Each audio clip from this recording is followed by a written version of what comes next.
Welcome everyone, Christine here with a discussion about Kislev in Total War Warhammer 3 Immortal Empires and the things that ruined playing this race for me personally. And just a showcase of how broken Kislev is as a race, how broken they can be. Because Kislev is a fairly bad race. Do they have hard campaigns? Not necessarily so. Like with the Stank, it's fairly straightforward. I'm not going to showcase that because, yeah, just go beat up Morathi more or less. Can be a hard battle, but having a hard early game situation does not make for a hard campaign. But what about the other Kislev campaigns? It can be incredibly hard, or you can spin the bullshit meter to 100% or 1000% in order to get what you want. So I'm going to start with Gestalten, then go for Boris Ursus, and then finish it off with the bullshit extraordinaire that Katrin can get in her campaign. So we're going to start by getting a Tilo Keeper's Guild, and the first thing we're going to do in this campaign is actually take Castle Alexandronov and sell it for Fort Ostrog over here for this faction. There's nothing stopping me. My capital is Erengrad, her capital is Fort Ostrog.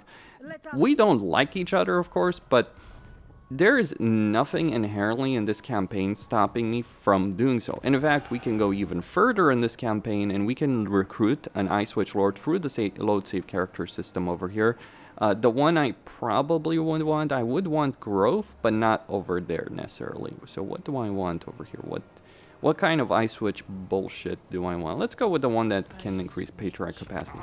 And then we are going to sell Fort Strogov to the Nurgle faction over here. But why the Nurgle faction? Why would we do that? Right here. Or we could wait an extra turn in this situation. Maybe. Let's say we do sell to the Nurgle faction, and then we go to go see if we have in Malachi. We don't have Malachi. Okay, fair enough. So now we just declare war on this Nurgle faction. We take this territory back and we start building the fort. This gives you supporters. Every time you take a settlement with that has with the Urson Invocation, you gain supporters, and that is actually a pretty big deal in a Kislev campaign because it's something you want to do. And also, because I took this territory, Front is not going to be able to take it back. So right here, we just want to get, some Kossars right there, start researching Ice Sculpting. The bullshit meter is going to get higher and higher and higher in this campaign. It is not going to freaking stop. We also get a non-aggression pact with these guys, and we can even get the declaration of war against the Sarl. And the reason we can manage that is because the Sarl, we could get a declaration of peace with them. But what are we trying to really do over here? Well, what we're trying to do is ensure that we get the Confederation going with the Brotherhood of the Bear, while also ensuring that the Druzina Enclave doesn't get wiped out. Because we took that settlement, though, from the Druzina Enclave on turn 1, we've actually managed to avoid one situation. We've managed to avoid a state of affairs where Frot just takes the settlement and then marches on the other one right there, right? Very, very quickly. So that is one net benefit in this situation. Do I have enough movement range? No, I guess I do not. So, okay. He's taken the Tower of Croc, and you can see right here, we got that Confederation. No problem. And now we can get this barracks to tier 2. We could have also waited another turn, but now, with all of that sorted out, we can now take these settlements, pay attention to what's going on with these settlements. We can take these two settlements, so Fort Strogov and Fort Zhostak, we can take these settlements and just sell them to the Druzina Enclave. Recommendation, avoid getting a peace agreement with these guys, a military alliance, until you are actually certain that they'll confederate with you. So now we can actually, we can even recruit some troops here, because we're still in range of that territory. And we are not at war with Zazel yet. Emphasize on the yet part of that statement. We could avoid the war completely if we sell the Bay of Blades to him, right here. But maybe it's not in our interest to avoid the war with Azazel. Maybe it is perfectly in our interest. I could have waited a couple more turns with the faction right there. And instead, but look at that. Frot is actually moving towards the Druzina Enclave territory. He's not moving towards the capital because that would be more vulnerable. And this is what you can use in this campaign. Like, this is one of the advantages of what you're doing, because you're manipulating, you're controlling the situation of this campaign very much so in your favor. And he's gonna start running away because he knows he can't win. I might take some casualties there, or maybe very few. All Ogre Mercenaries are Ogre Mercenaries after all. But because Fraud didn't gain any settlements, he might have some recruitment. We are gonna take, you know, low casualties, whatever. You might take more casualties, you might take less. Depends on your situation, right? But we can even recruit. Let's say we get more troops over here, and we can even recruit more stuff right here. So you can see that the Drazina Enclave. We can sell the Bay of Blades to them? Are you serious? How? I don't... I admittedly am kind of weirded out by that one. I don't quite understand it, but... Okay, game? I guess sometimes you do learn more stuff every day. You get this element to tier 2, start constructing it to tier 2, no problem. You get that barracks to a higher level. And we go after Fraud in this context. And Azazel may declare war on the Drazina Enclave, but this is one of the reasons you don't want to make an alliance with them, because it gives you time to recruit some armored Cossars over there from that settlement to take advantage of the situation.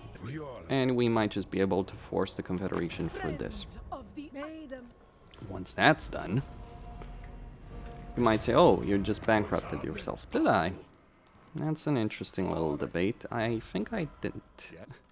See, I think I didn't because I just gained a lot of money through a lot of these. And then we can go over here to Fortress Strock, get them to join a lot of these wars as well. Go to Prague, get them to join a lot of these wars as well. Get a lot of their money in the process, and voila, boys and girls, like, literally, it's like not even a freaking contest. Like, sell Castle Alexandrov, maybe they join in, maybe they don't, who knows, right? You just sell a lot of this. You can see how close he freaking is to being a confederated faction. But how do we get that confederation going? We declare war on another faction. You might say, oh, these declarations of war are totally gonna hurt you. Are they, though? Like, you gotta ask yourself, are these declarations of war actually going to hurt me?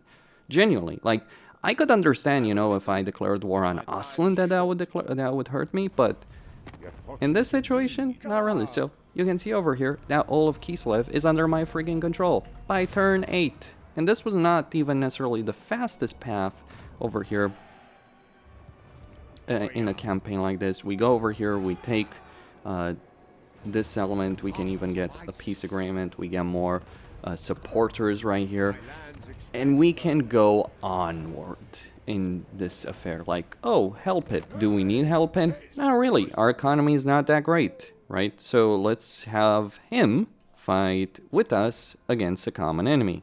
What about the Bay of Blades, you might ask? Well, that's not really a big problem as far as I see it, because what do we care? You know, maybe he's willing to accept an agreement for the Bay of Blades. Maybe he's not willing to accept an agreement for the Bay of Blades. Who knows? Who cares, right? Peace agreement with Norland. We can't sell stuff right there, so we're gonna lose the Bay of Blades, or we can just, you know, get rid of it. Or, you know, we sell it to another Norseman faction and get more money and just get them to freaking fight some of our enemies. Not necessarily, you wouldn't necessarily want to do this, but you can get so much money, so much power, so much significant level of bullshittery that can be done in this campaign. It's not even freaking funny. That is genuinely the power that Kislev does have available to it. And Azazel, yeah, he might come over here, he might be a problem, he might, you know, poke at me. But I'm not concerned. And if I really want the ultimate troll in this situation, I can go to Katrin and it's like, hey Katrin, you wanna join me against, like, say, Ostermark, so you become more powerful and, you know, do all that? Or not necessarily Ostermark, let's screw her over, let's sell her territory that we don't need, Not necessarily, she probably wouldn't do it for plus, but let's say we take Fort Ostrak, right? We sell that, she joins our war against Azazel. She pays us to join our war against Azazel. This is where the bullshit meter of Kislev goes on and on and on and on. And you can do this in Katrin's campaign, you can do this in Boris's campaign, you can do this in any campaign you want as Kislev. This exact kind of process. Katrin is actually better at this than a consultant because she has a very easy confederation with the Druzina Enclave. As for Archaon, well, in this campaign turn 4, I kind of lucked out with regards to that because I was preparing to go beat up the Sinnelleos faction he starts a war with before he could do that. But I got lucky in the sense that I was able to get there fast. He actually force marched into my territory. Unfortunately, I had already gotten a peace agreement with this Khorne faction first. But now I can just go over here and beat up Archaon. Maybe it is a battle I do need to fight manually. Maybe it isn't a battle I have to fight manually. It depends on the kind of situation you're in. But with some magic, the warbed riders, the units you have, it's not really a hard battle. And with Boris Ursus, you're kind of in a campaign dynamic anyway, where regardless of whether or not you have to fight that battle manually, you fight that battle. Archaon has no other army, he all just has that riding fortress. You take out that riding fortress, you eliminate Archaon, you eliminate his vassal, and then that's it. GG, well played, campaign is over, and you can move an army over here to the Frozen Landing to take it. I'd recommend fighting that battle manually first because it would give you the resettler, or you can just, you know, wait for Archaon to go over here for a Sinnelleos faction, try and wipe it out before him, and with the forces you collect along the way, you should even be able to auto-resolve them. It is a much easier situation. Certainly this army can be a difficult one, but you deal with that. The only other problem you may have in the entire rest of the campaign is whether or not you care about preserving the rest of Kislev, you know, keeping Prague alive to get those cities, and, you know, Arbol, sure, but that's about it. And you can get more supporters than both Katrin and Kastaltin combined potentially, which, yeah, makes this entire campaign completely freaking fluff. And yeah, that's not exactly a great dynamic, I admit, but it is what it is in that respect. Probably recommend fighting at least the first battle manually, so you know you deal with the Khorne faction easily. But yeah, it's just a nothing campaign in a very significant number of ways. With Boris Ursus, annoying, frustrating because of the climate situation, sure. Difficult? I wouldn't use those words to describe this campaign. It's not the same level of bullshit as Kastaltin and Katrin can get to, but it is very, very powerful. As for Katrin, well, once you take Fort Jakova and Vitevo and all these things, it's very, very easy to end up in an extremely dominant position as Katrin by being able to confederate this faction on turn freaking 2. And that is the absurdity of this specific campaign. No joke. It's like the crazy train has left the station and it's just not gonna stop. Why would it stop? Who is going to get it to stop? No one. And yeah, Druzina Enclave, very quickly, with one settlement, sure. You do have some limitations, etc., but that's just the start. It's not even the end. It's just like the beginning of this campaign. That's crazy enough, right? Sure, fewer supporters, but the crazy train doesn't stop right there. It just gets crazier. Ridiculous though with Katrin is what you can do on turn 5 with regards to Prague. So let's say, you know, we are at war with two factions right here that we declared war on for the sake of money. We can get the Prague to just join us in one or both of these wars in exchange for, you know, various things right here. The territory that I'm giving them and Fort Ostrak. It just starts to be an absolutely crazy situation that you're engineering here as a player. You sell these settlements, you know, you sell Vitevo, you get money, you sell X, Y, and Z, you get money. It's just nuts in every single way. It is just purely freaking crazy what you can actually engineer right here without really much of a freaking effort in this particular campaign. Like, what is this campaign, right? It's it's the insanity of, you know, everything really put together in a single freaking campaign. And the crazy part is when you end up in a situation like this where you're like, oh, I got this element, right? And now I have Zavastra, but maybe I want Vitevo back, right? Are they going to give me Vitevo back? Are they going to give me Forjakova back? And what's important to note here is, like, you can do these kind of trades in such a crazy fashion that you can even get, you know, you can end up in a situation where you're just getting settlements back from one faction. Like, look at what I'm doing here. Like, I'm selling Vitevo for Igorov, then I'm taking Igorov, then I'm selling that for Zavastra, then, you know, just keep doing this. Like, Zavastra, Vitevo, Igorov. Like, just keep doing this again and again and again until you have, like, 600 diplomatic relations. And, like, yeah, it's just, like, madness. Like, in pure freaking insanity of the highest possible order. Like, and eventually, you know, if you want to make a deal with these guys, I would say you should probably get, you know, more stuff. And the thing about all of this, you can even ask for money whenever you're doing these kind of trades, because the AI will just give you infinite levels of money. That's not good. That's a madness level of a campaign. This is where the complete bullshit, like, anyone who tells you with a straight face that Catherine or Boris or Stalin have our campaigns when each of them to a degree or another can do this, that is, I'm sorry, that's just pure bullshit. Catherine has the easiest path to figure out how to do this, undeniably so. But all the same, like, I'm at 540 diplomatic relations right there. And, you know, just, it's a question of proximity, it's a question of X, Y, and Z, right? So Igorov for Zavastra, trade that back, we're at 600.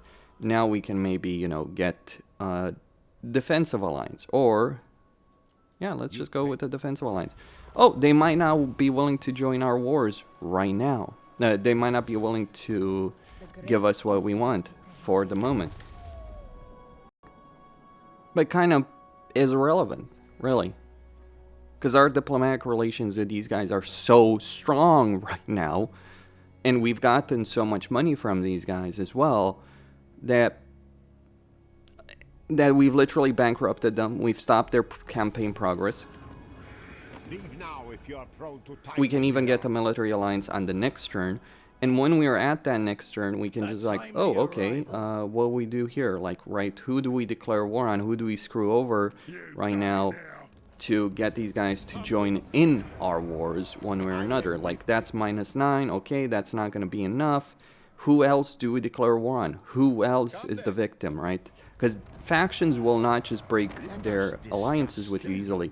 And then the coup de grace of all of this, the insanity of all of this, is what you can do after you've taken all of this territory. You know, let's say we trade Volksgrad to the Norskins, right? We go over here to Frot, and it's like, hey, Frot, do you want, you know, do you want Fort Ostrog for Fort Strogov right here, right? You know, just two settlements, just trading one for the other, no problem. And what's insane about all of this is, like, we recruit a lord right here, we sell him even Fort Strogov right here in this campaign. We bankrupt the bastard. We go over here to, I don't know, who else? Who's a good choice, right? We go, let's say we go to, not the Ostermark, maybe Ostland if they're still alive. Yeah, no, I guess they're not, so we're just gonna have to do this. Yeah, I guess we do this with Ostermark. We just sell all of this. Igorov, you know, we can, again, ask for money that they don't have, because we can absolutely freaking do this. And keep in mind, we can do this with multiple factions in the same turn. In fact, doing it with multiple factions in the exact same turn is where the mind-blowing aspect about all of this really starts coming into play, because all these settlements that we just traded to these factions, right?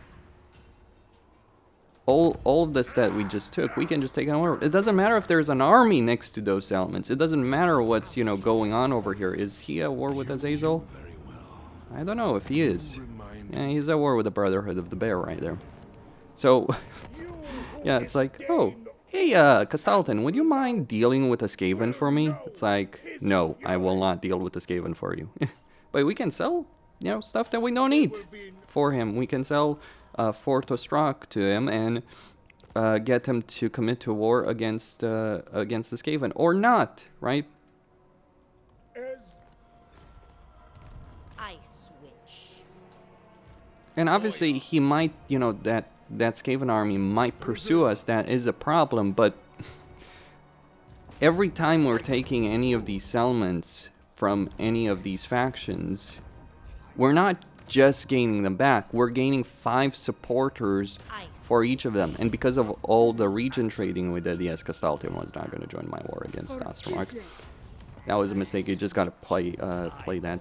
But every time, because of all the region trading, we might even have factions that we literally just declare war on, took a bunch of their territory for nothing, and they are willing to give us not just a peace, no, not just a freaking peace agreement, but a military alliance.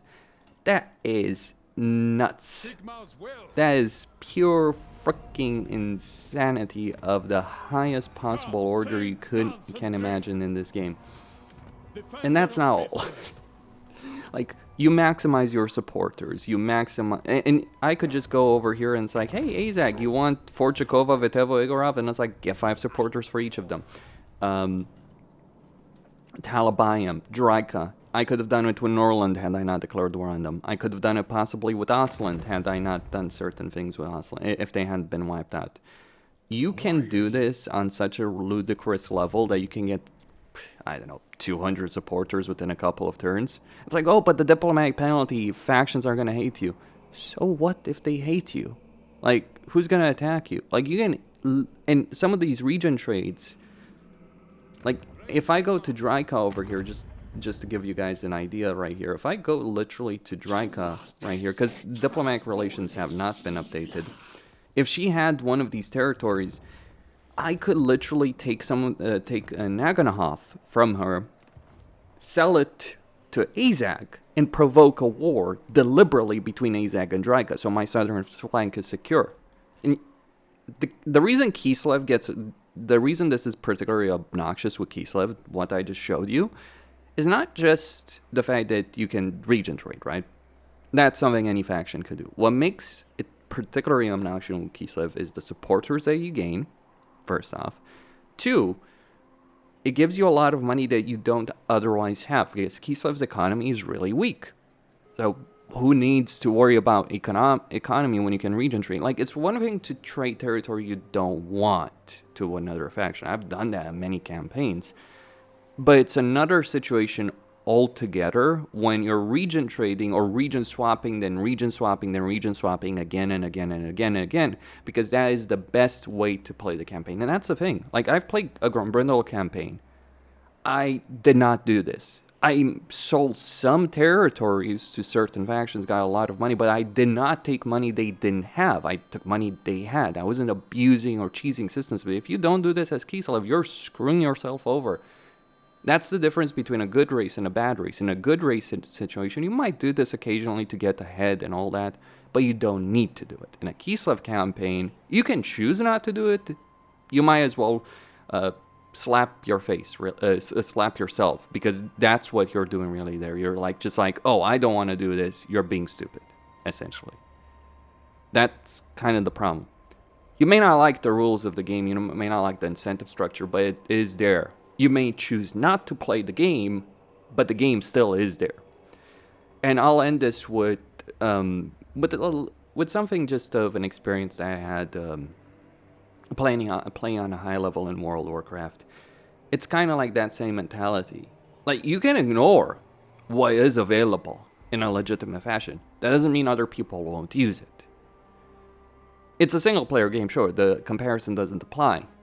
But if anyone's truly telling you Kislev campaigns are hard when you can do this, I don't know what to tell you. Costin saying,